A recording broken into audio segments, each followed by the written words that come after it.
I'll give you 35,000 a month, a year to start. I'm thinking 35,000 a year to start, man. I said, the police only started at like 21. He's offering me, I'm thinking this, he's offering me 35,000.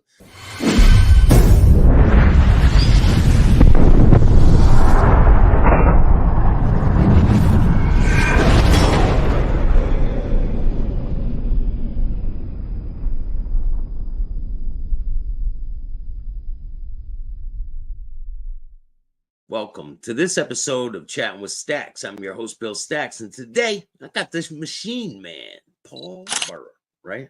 Burr, that's good. That's good. That's close enough. So how you doing, man? Good. How are you? Yeah, I'm doing really good, man. Good. I seen your story on Ambic. Shout out to Ambic. Yep. Good guy. He's moving up. Yeah, I've been on his show, and we have that in common. Yeah, exactly. Yeah. So you have an interesting story, and we're going to get into it.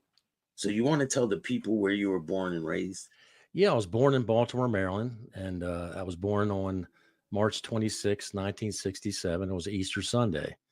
Hence why my parents called me Paul. So not that they were Catholic, they were Protestants, but they thought since I was born on that special day, they should name me something religious. So hence I got the name Paul. But raised there, went to school there and all, and all through school, honor student.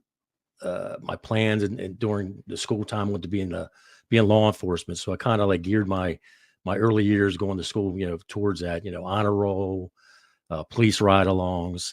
But then you get older in school and all. When I got to like the 11th grade, it wasn't cool to be smart.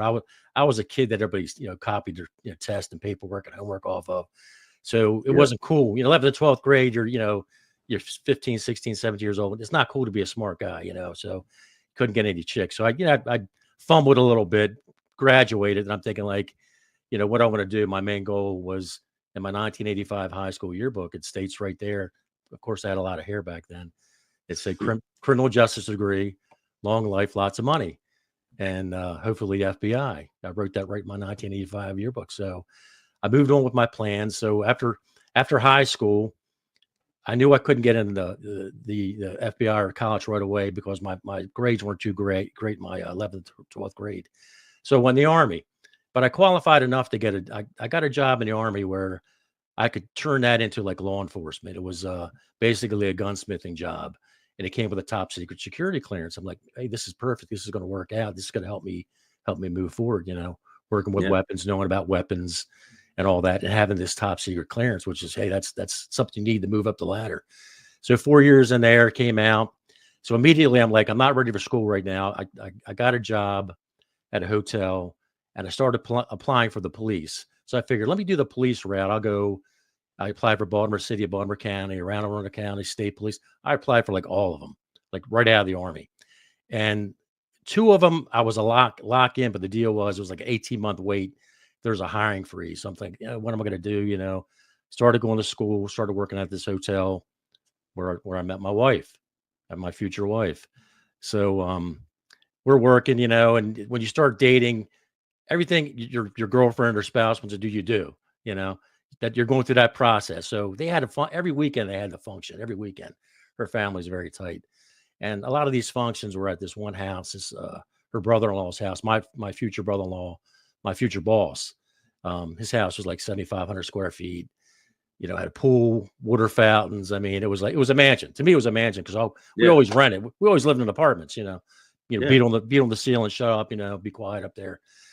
So we go down there. So these 2 characters are always there. The whole family's there. It's Sonny, my future boss, future brother-in-law, and a family friend who was he walked my wife down the aisle when we got married.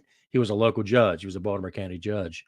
He was out there 23 years. So at these parties, these guys kind of mingled. Then they went their own way. They went like on the side because they were always talking business.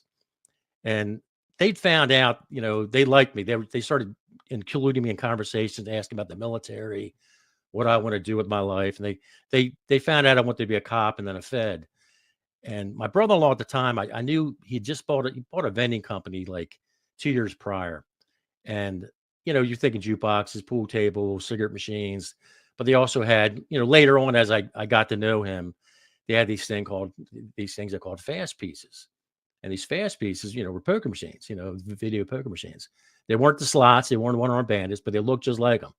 They're in cabinets, and they're still around, but not as prevalent as they used to be, because the states, they pretty much took over all the slots. They knocked these guys out.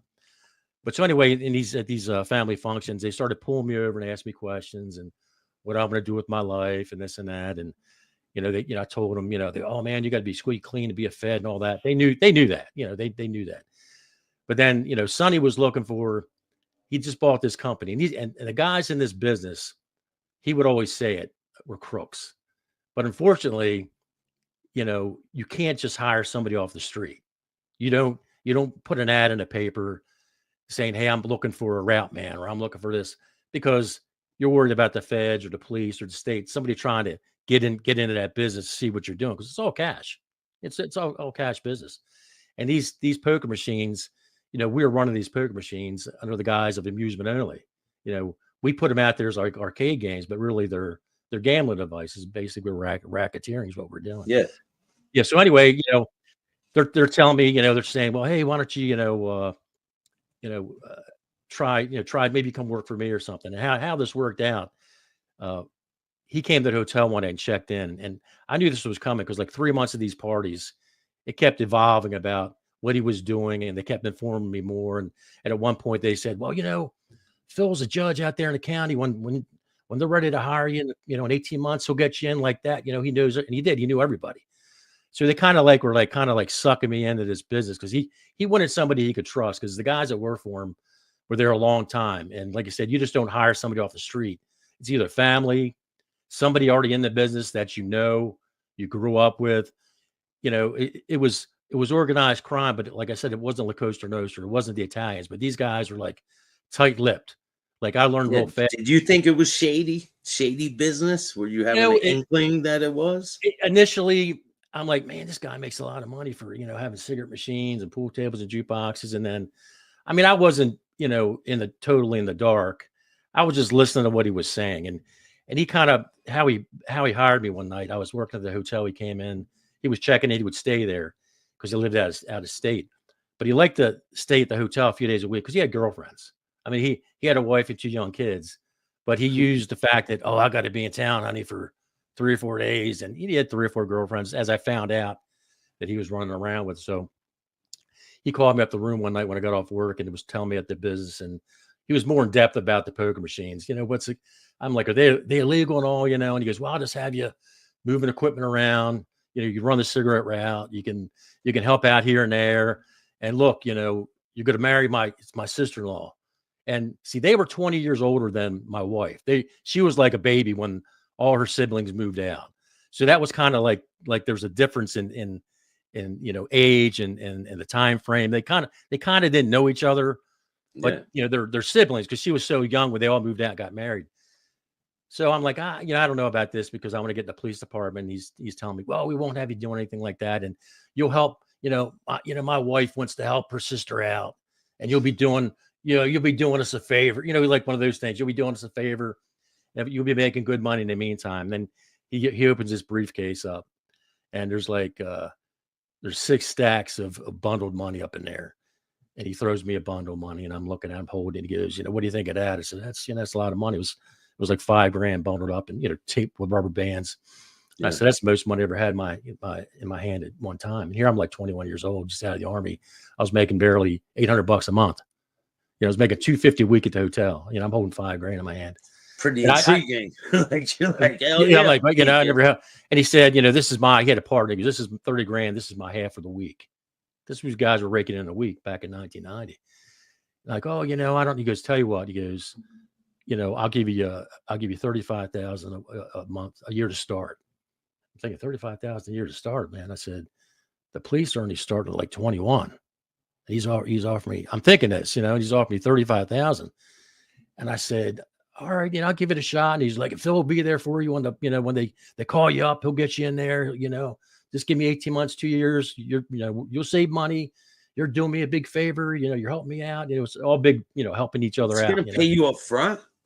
Well, I give this $5,000 back to him, and he gives it back to me. He says, that's all your brother. That's a signing bonus. I'm like, you sure? Yeah, take it, brother. I said, all right. So I just, I took the money and I said, I'll see you Monday. So that's kind of how I started. And when I get down there, my first day on the job, like I start learning things slowly at first, but then you pick them up. So I go to the office and they have a cigarette guy runs a cigarette route because we had 110 stops where we had cigarette machines. He stocks them. The guy stocks. We had 110 stops. And this one dude, he'd go around stock all the cigarette machines.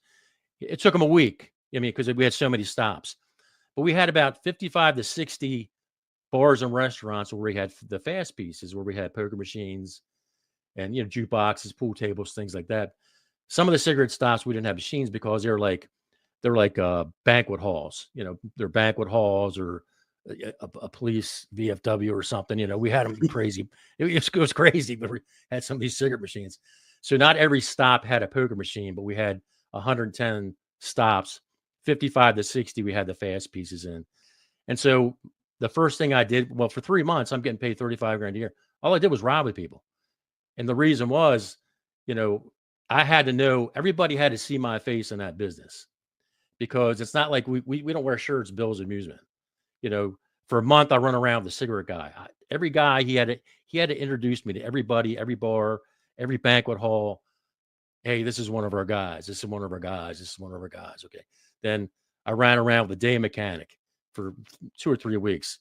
He's going around fixing machines, like coin jam, bill jam, something that breaks down. You change a board, you change a bill acceptor, a monitor.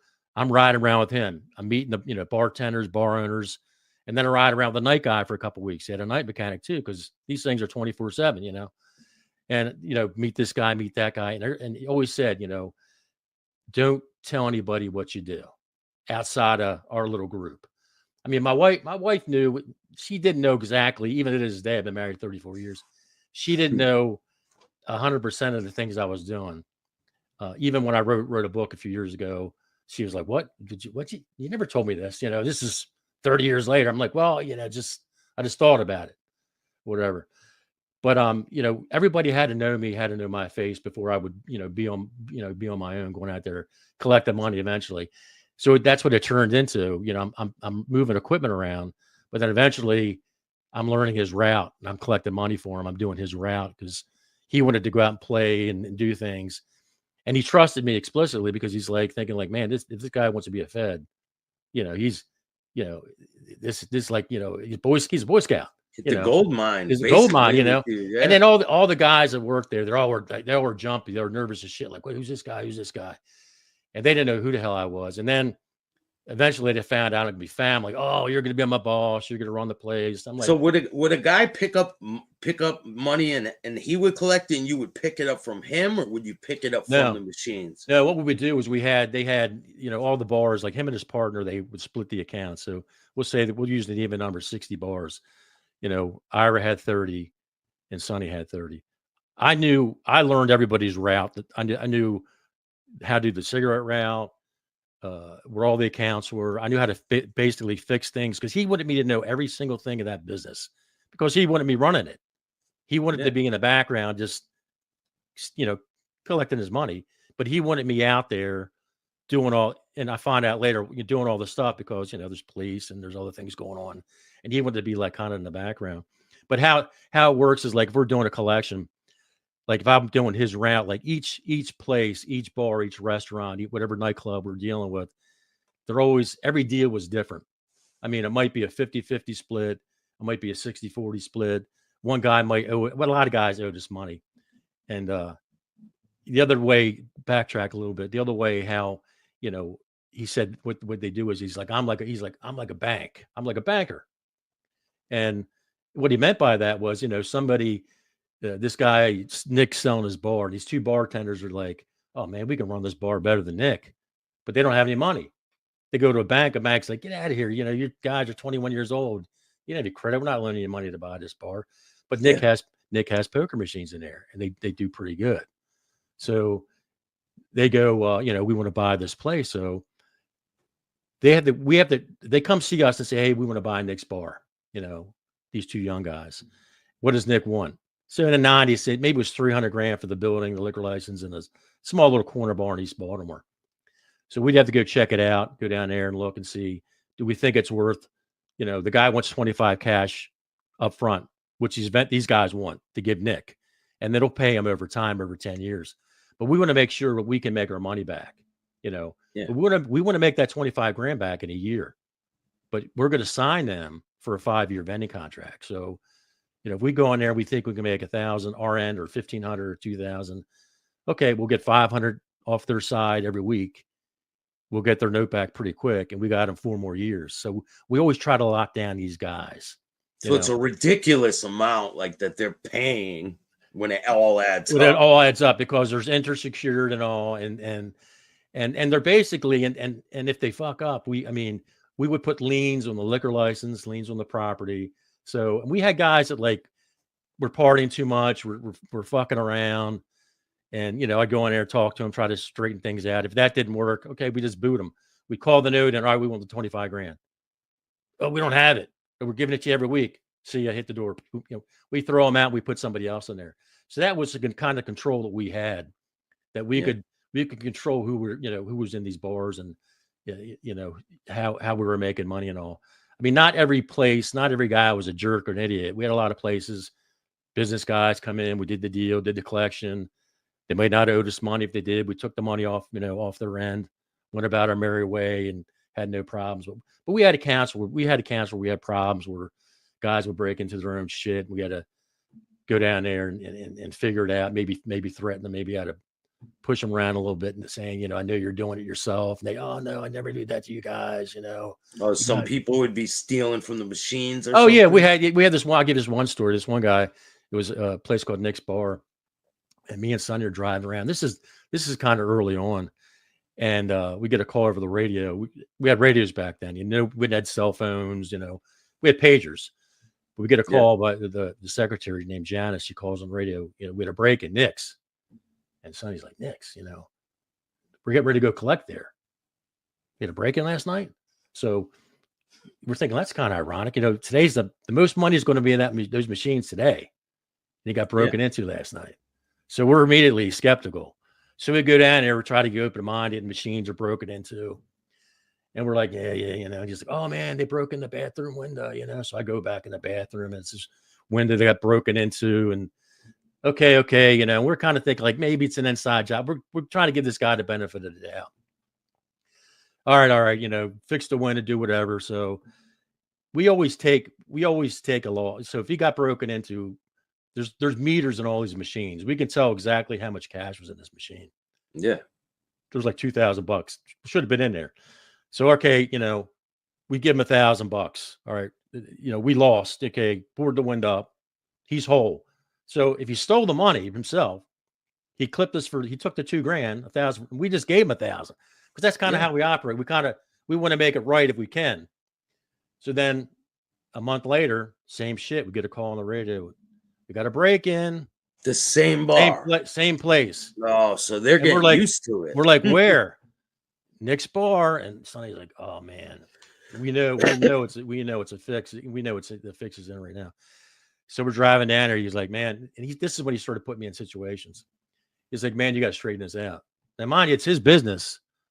He's grooming me to do things. And I think at this point, I didn't carry a gun at this point. It was pretty close. It was soon after I started carrying a gun. So we go down there, and we go in there, and it's broken into. We see it was a couple $1,000 in there. And Sonny's like, oh, this is fucking ironic, Nick. Last month you got broken into, and the day before collections, the most money's in there. And a month later, same shit, man. Does this guy your schedule? What's going on? Oh, no. The boss goes in with you. Though. He comes in with me, my boss, Sonny. Yeah. And then he's pissed. He goes, you deal with this. I'm going outside. I'm like thinking what do you want me to, I'm thinking what do you want me to do? But I got to deal with it. So I go in there, Nick's showing me the bathroom, same thing, they're coming through the transom and all this and that. Now I'm fucking pissed. And back then in the day, my wife would say you're crazy because I had a real short fuse. And here, he's gonna be my brother-in-law, and he's fucking ripping him off. Basically, he's ripping me off. Yeah. And I'm looking at the transom, and I said, Nick, I'm thinking this is a fucking inside job.